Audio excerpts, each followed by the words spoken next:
Other people tap dance to work. What's the secret of that? You find your passion. You find your passion. I was very, very lucky to find it, when I was 7 or 8 years old, and fortunately, my children have found their passion. One son loves farming like nothing else. One son loves music like everything else, and all three of them love philanthropy and what they get to do.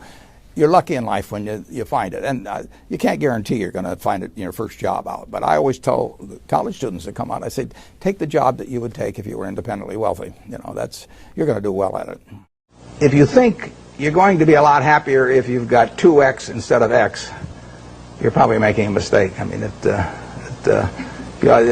you ought to find something you like that works with that, and you'll get in trouble if you think that making 10X or 20X is the answer to everything in life, because then you will do things like borrow money when you shouldn't, or maybe cut corners on things that your employer wants you to cut corners on. Or it just doesn't make any sense. You won't like it when you look back on it. 3 things in hiring people: look for integrity, intelligence, and energy. And he said if the person didn't have the first 2, that the latter 2 would kill them, because if they don't have integrity, you want them dumb and lazy. You don't want them smart and energetic. It never bothered me if people disagreed with what I thought, as long as I felt I knew the facts. I mean, there's a whole bunch of things I don't know a thing about. I just stay away from those. So I stay within what I call my circle of competence. Tom Watson said it best. He said, I'm no genius, but I'm smart in spots, and I stay around those spots. Well, I try and stay around those spots, and I just don't have a problem if somebody says, you're wrong on something. I go back and look at the facts, and I think that really is much more important, frankly, than having a few points of IQ or having an extra course or 2 in school or anything of the sort. You need emotional stability. I just read and read and read. I probably read 5 to 6 hours a day. I don't read as fast now as when I was younger, but I read 5 daily newspapers. I read a fair number of magazines. I read 10Ks. I read annual reports, and I read a lot of other things too. So I've always enjoyed reading. I love reading biographies.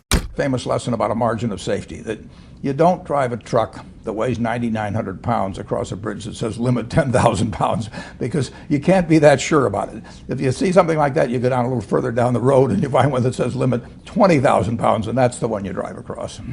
The nature of capitalism is that people want to come in and take your castle. It's perfectly understandable. I mean, if I'm selling television sets or something, there's going to be 10 other people that are going to try and sell a better television set. If I have a restaurant here in Omaha, people are going to try and copy my menu and give more parking and take my chef and so on. So capitalism's all about somebody coming and trying to take the castle. Now, what you need is a castle that has some durable competitive advantage, some castle that has a moat around it. And that moat, one of the best moats in many respects, is to be a low-cost producer. But sometimes the moat is just having more talent. I mean, if you're the heavyweight champion of the world and you keep knocking out people, you've got a competitive advantage as long as you can keep doing it.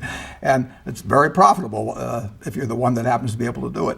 If you can turn out great motion pictures, I mean, Steven Spielberg, I mean, he's a fellow to bet on, and it has enormous economic value. You'd be surprised at my days. I mean, they're very unstructured, no meetings, none. I mean, I don't like meetings, and I read a lot. I wish I were a faster reader. I'd get more done, but I do read a lot, and I'm on the phone a moderate amount. Our businesses run themselves basically out there. My job is allocating capital, and that's what I'm thinking about. But I don't like to have things all packed hour to hour to hour. And Bill and I are both extraordinarily lucky. I mean, we really get to do what we like to do, the way we want to do it, with people that we choose to be around, and they're terrific. I mean, we've really got everything our way, and we're very fortunate. And in his world, he has a different kind of pace than I have, but we both love it the way we do it. And my guess is that we're each the most productive in that particular mode too, because it fits our personalities and application. Who was Ben Graham? He was your primary mentor, model? He was a wonderful man, and he was my professor at Columbia. I read his book when I was 19 at the University of Nebraska, and I'd started investing when I was 11, and I started reading about it when I was like 7. So gone through all. I read every book in the Omaha Public Library that there was on by the time I was 12 on investing and stock market, and I had a lot of fun. But I never really found out.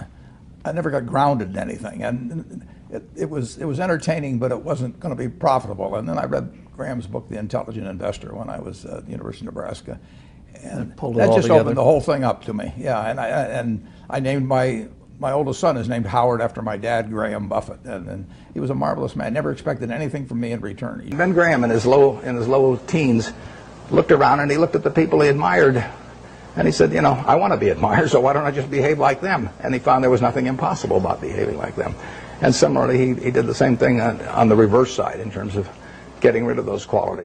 You have given a lot of fabulous advice, but what's the best advice that you've ever received?